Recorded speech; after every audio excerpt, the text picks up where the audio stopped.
지난 시간에 우리가 사단 마귀 혹은 마귀에게 세 가지 시험을 받으신 예수님에 관한 우리가 성경 말씀을 보았는데요. 이제 본격적인 예수님께서 하나님의 사역을 시작하시는 그 장면입니다. 오늘 말씀을 보면 그 활동 무대가 이방의 갈릴리라고 하십니다. 이방의 갈릴리, 과연 그 지역이 어떤 의미가 있는지 오늘 말씀을 통해서 함께 알아보도록 하겠습니다. 12절에 보면 예수께서 요한의 잡힘을 들으시고 갈릴리로 물러가셨다가 세례 요한이 잡혀서 감옥에 갔다는 내용이 성경에 나옵니다. 요 한 구절에는 그 이유가 나오지 않지만 자세한 내막이 마태복음 저 뒤에 나와요. 마태복음 14장 3절에서 4절에 비로소 밝혀지게 되는데요. 혹시 마태복음 14장을 한번 펴보시겠어요? 마태복음 14장 저 뒤로 넘어가시면 3절, 4절에 마태복음 14장 3절, 4절에 그 내용이 나옵니다. 3절, 4절 두 절만 한번 같이 읽어보실까요? 시작. 전에 헤롯이 그 동생 빌립의 아내 헤로디아의 일로 요한을 잡아 결박하여 옥에 가두었으니 이는 요한이 헤롯에게 말하되 당신이 그 여자를 취한 것이 옳지 않다 하였습니다. 그 헤롯, 분봉한 헤롯이라고 부르는 그 헤롯 왕이 죽고 그 세 명의 아들 중에 한 명입니다. 헤롯 안티파스라고 불리는 그 헤롯 왕이 분봉한 헤롯이 세례 요한을 체포하여 감옥에 가두는 그 사건이 있고 나서 그것을 들으시고 갈릴리로 물러가셨다라는 것이 오늘 말씀이에요. 주의 길을 예비하기 위한 세례 요한의 사역은 이제 그가 잡히고 감옥에 들어감으로써 완전히 끝난 것으로 보입니다. 인간의 눈으로 보기에는 좀 안타까운 사건이에요. 세례 요한은 그렇게 그 감옥에서 나오지 못하고 결국 죽음을 맞이하죠. 우리가 하나님의 일을 하다가 주의 길을 예비하던 그 세례 요한이 이렇게 처참하게 죽음을 맞이한 것을 보고 우리는 안타깝다라는 마음을 볼 수가 있어요. 그러나 우리의 눈으로 안타까운 것이지 하나님의 눈으로는 좀 다릅니다. 우리가 사도행전에 보면 스데반이 돌에 맞아서 순교할 때 그가 하나님을 보게 되는데 예수님을 보게 되는데 예수 그리스도께서 하나님 보좌 우편에 친히 서서 그를 맞이하시는 장면을 보게 됩니다.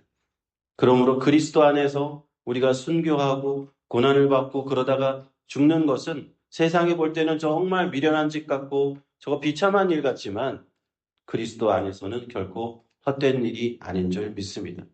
헛된 죽음이 아니에요. 가장 영광스러운 죽음. 그것이 바로 순교입니다. 세례 요한은 그렇게 순교를 한 거죠.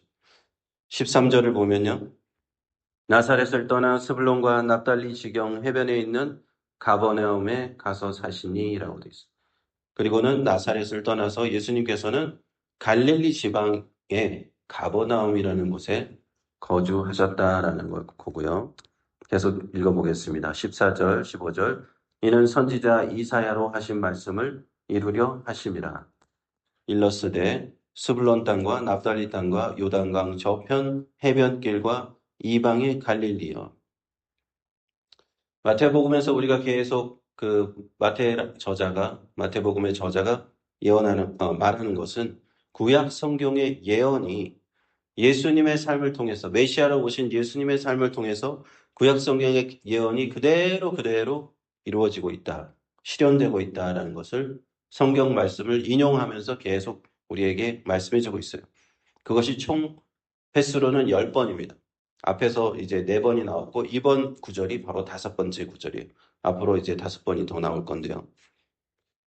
오늘 구절에는 이사야서 9장 1절 말씀을 그대로 가져다가 이것이 해변길 이방의 갈릴리에서 이루어질 일이다라고 하신 거예요. 성경의 지리를 아시면 좀 말씀을 이해하기가 쉬운데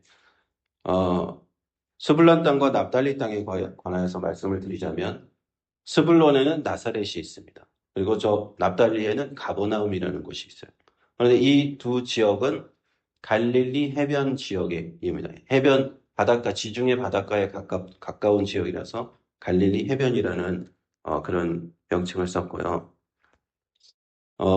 해변길이라는 것이 나오는데 해변길은 지중해 그 해변 도로를 따라서 우리가 미국에도 보면은 해안 도로를 따라서 그 퍼시픽 하이웨이 이런 게 쭉 발달해 있잖아요. 캘리포니아 가면은 저기 밑에 샌디에고부터 저기 시애틀까지 올라갈 수 있는 해변 도로가 발달해 있죠. 그 비슷한 겁니다. 그래서 지중해 해변을 따라서 이스라엘 저 남쪽 가사부터 북쪽에 있는 다메섹까지 올라갈 수 있는 그대로부터 있었던 모세 시대부터 있었던 통행로가 있어요. 그것을 해변길에 가까이 있다고 그래서 해변에 있다고 그래서 해변길이라고 불렀습니다. 그 해변길이 통과하는 지역에 있던 지방이 바로 갈릴리 지방의 나사렛과 가버나움이에요. 그런데 그 갈릴리를 이방의 갈릴리라고 부릅니다. 이방이라는 앞에 수식어가 붙었죠. 왜냐? 이방인들이 거기 많이 살았어요. 이방인들이 많이 거주했습니다.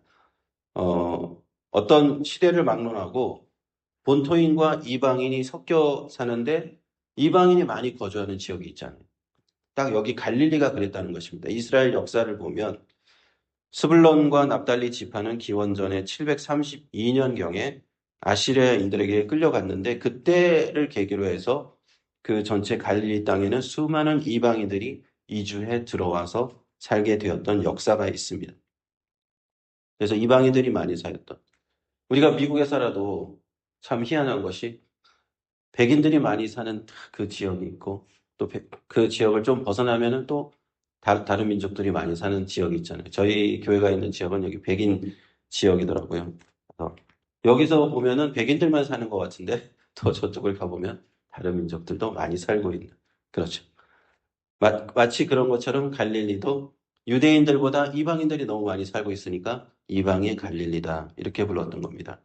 16절을 보면요. 흑암에 앉은 백성이 큰 빛을 보았고 사망의 땅과 그늘에 앉은 자들에게 빛이 비추었도다. 이 지역을 그래서 유대인들의 입장에서 봤을 때는 흑암이 가득한 지역. 하나님을 모르는 이방인들이 너무 많이 살고 있어. 그래서 그들은 흑암이 흑암에 앉은 백성, 흑암이 그냥 가득한 백성, 사망의 땅, 그늘진 땅 이렇게 생각하는 거예요. 그렇죠? 그런데 그곳에서 예수님께서는 예수 그리스도의 빛을 가져다 주시는 사역을 시작하셨다라는 것입니다.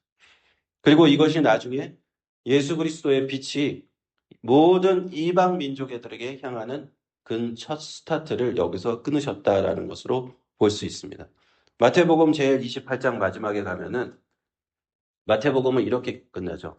내가 너에게 모든 민족으로 가서 제자를 삼아라. 그리고 내가 내게 분부한 것을 모두 가르쳐 지키게 하라는 예수님의 선교 대명령으로 끝내요. 모든 이방으로 가라 하는 것이 이제 예수님의 그 복음인데 그것이 시작되는 것이 바로 또 이방의 갈릴리였다라는 것이 큰 의미가 있다는 거죠. 어두운 흑암에 앉은 사람들, 사망의 땅과 그늘에 앉은 자들에게 예수 그리스도의 빛이 비친 그 이야기들, 이런 이야기들은 너무나도 많은데요. 한 예를 들면 존 뉴턴이라고 하는 사람이 있었습니다. 이 사람이 18세기에 영국에서 살았는데 그는 노예 무역을 하던 노예 무역상이었어요.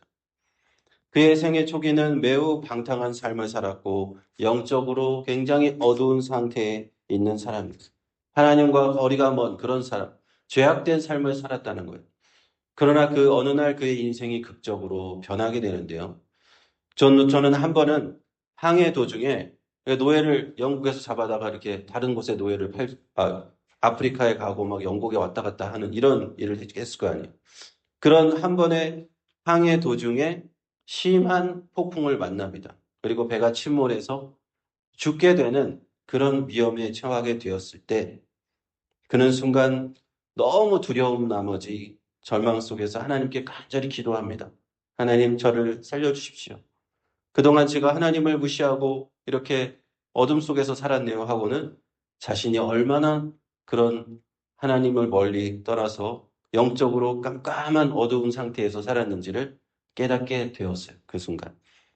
그리고 그 배는 기적적으로 무사히 살아남았고 그 경험을 통해서 하나님의 은혜를 충만히 받은 그 뉴턴은 이후에 어떤 책을 읽는데 그 토마스 아켄피스가 쓴 기독교의 굉장히 고전이에요. 그 그리스도를 본받아라는 책이 있습니다. 보신 분도 계시겠지만 그 책을 읽고 큰 감명을 받고 회개하고 이제는 노예 무역을 완전히 그만두고 하나님의 부르심을 받아 목사가 되었어요. 그리고 나중에 그가 지은 찬송가가 오늘 우리가 부른 Amazing Grace, 나 같은 죄인 살리신 이 찬송을 그가 쓰게 됩니다. 그 가사를 보면 우리가 영적 어둠에서 벗어났던 그 하나님의 빛을 만나게 된 그 자신의 경험을 이 가사에 고백한 거예요. 나 같은 죄인 살리신 주 은혜 놀라워 라는 가사를 그가 얼마나 흑암 가운데 영적으로 방황하던 시기에 나의 경험을 통해서 하나님을 만난 그 빛을 만난 그 존 뉴턴의 삶을 반영하고 있는 것입니다.